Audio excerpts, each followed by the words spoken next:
Yeah, his arrow is pointed up. I'm going to be surprised if he's not a first-round draft pick. Hello, everyone. Welcome back to TexAgs Rewind. We're here in studio finally. Thank you so much for joining us here. We had a busy show today. Galita, I just did Spanish for you. I liked that. We did have a busy show. What was your favorite part? Oh, you did the old flipperoo. I think Tom Hart. I think us talking about airline etiquette. That was my favorite part of the program, which had nothing to do with sports, but we did get into some basketball, didn't we? Y'all did. You kind of took mine. That was my favorite. But I also really liked Jamie Moss and his comments on the Aggie baseball team. So yeah, and Charean Williams broke down the new kickoff rule. It just got approved like moments before she joined us here on the program. And we talked a little Aggie spring football. That and more. We call it the Rewind, and you should watch it twice. Connor's won, but there's no guarantees, and that's how I want my team built. But Connor's won. He is. If Connor is not the starting quarterback against Notre Dame, provided there's no health issues, right?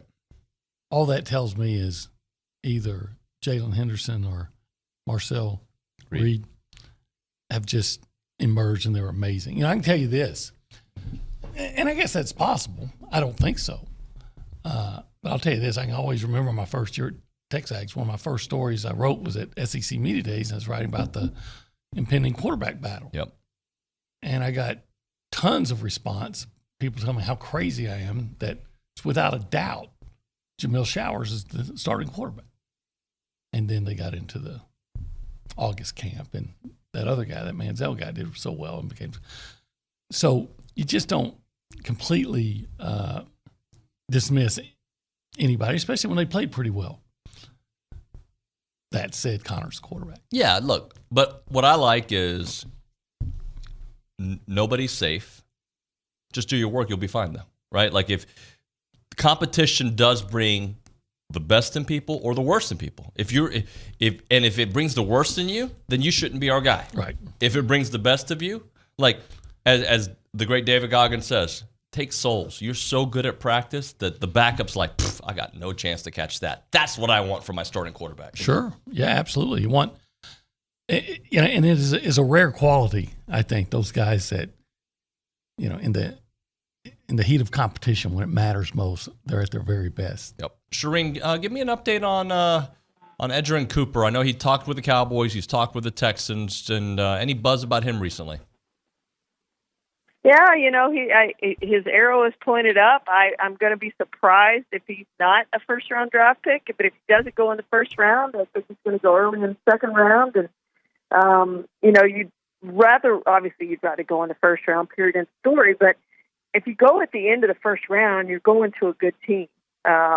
Almost always, obviously, because those teams are drafting late for a reason. So I think that's the exciting part for him, is if he does go low in that first round, he can end up with a really good team and have a chance to really have a great rookie season and have players around him who are good, who will help make him better. So I think that's the exciting part for him. But yeah, his arrow is pointed up. I think he's one of the hottest players, hottest risers in this draft of people I have talked to, evaluators, scout evaluators, player evaluators that I have talked to, have him as one of the fast risers.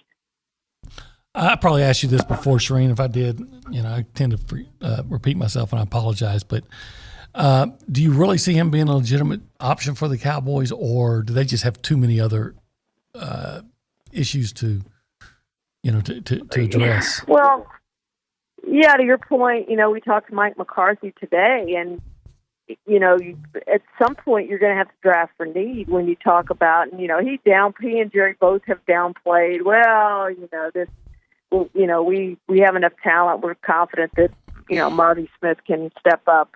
Even though he had off-season shoulder surgery, but we're confident Marty Smith can step up and fill the need there inside a defensive tackle. We're confident this, that, and the other. But the fact is, they need a starting left tackle. They need a starting center. They need a starting running back.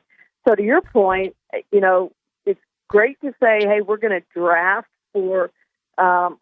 the best player available. That's what every team wants to do, and it's great to say that. But at some point, it's got to be about need, just because you don't know who your starters are going to be. When you think about what you've seen so far, just kind of give me some big thoughts on them. Well, I've certainly been impressed. The last time we talked, I believe the Aggies were undefeated, and I feel the same way I do now as I did then. I'm very impressed with their offensive approach. They're hitting right at 300 as a baseball team.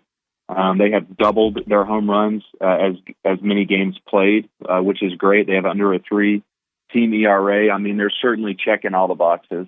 And listen, this is the SEC here. This is 10 weeks, 30 games of the ultimate grind.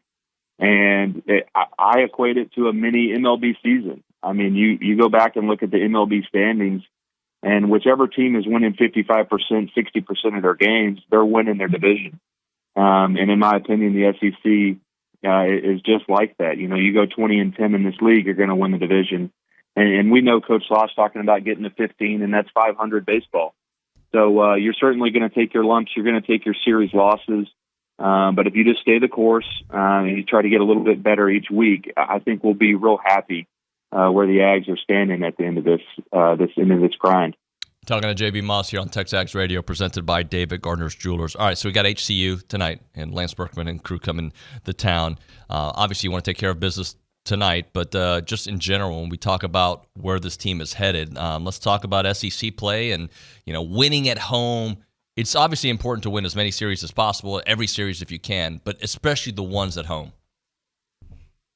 No, you're exactly right. I mean, look, when you have the 12th man behind you, it breeds confidence. And the guys need to play off that confidence. And like we said, if you're going to go 500 or better, you better win the series at home. Because, listen, the atmospheres and the series on the road, the teams are so competitive and the atmospheres are so tough. It's like every sport in the SEC. It's like football and basketball. It's just so hard to win on the road. Everything is stacked against you. Last thing for you, I saw this. Tim Montemayor from the Monty Show is reporting that the Big 12 is looking to get Duke and really turn into this basketball conference. Obviously, they've tried to get Gonzaga. There's going to be a lot more of these changes, man. Like the ACC is over there going to countersue Clemson. They've got all these different things happening. The way we look at conferences here in the next 2 to 4 years will certainly be different. It's so backwards. Yeah. It's just backwards. It's why should Duke and Carolina not be in the same conference? Why were Texas and Texas A&M not in the same league for so many years? Baylor is right up the street. Houston is right down the road. None of it makes any sense. And for Duke to and listen, credit Big 12 for being proactive and saying, hey, listen, Carolina might be on its way to the Big 10 or the SEC. Duke, you don't want to be left holding the bag. How about you come over here, be with Kansas and Arizona? The major issue, though, is that basketball, despite the numbers that we see in the postseason and the ratings in the NCAA tournament this year have been gonzo. They've been awesome. But for the majority of the season, it is just a sliver of what football ratings are, and therefore, from a revenue standpoint, just a sliver of what football can be. So, hey, cool. You want to be a basketball conference? That's great. I'm a college basketball fan. And it seems to be a fit, but it also seems to be like either a backward step or a sideways step. I don't know how that fixes the revenue disparity between the Big 12 and then the Big 10 and the SEC. All right, Ms. Callie, tell the people what to do. You should like and comment and subscribe and share and tell all your friends and watch us every day at 8 a.m. on TexAgs Radio. Have you ever heard the song Going Back to Cali? I have, actually. I have heard that. Good quality song. It's a good song. All right, we'll see you next time.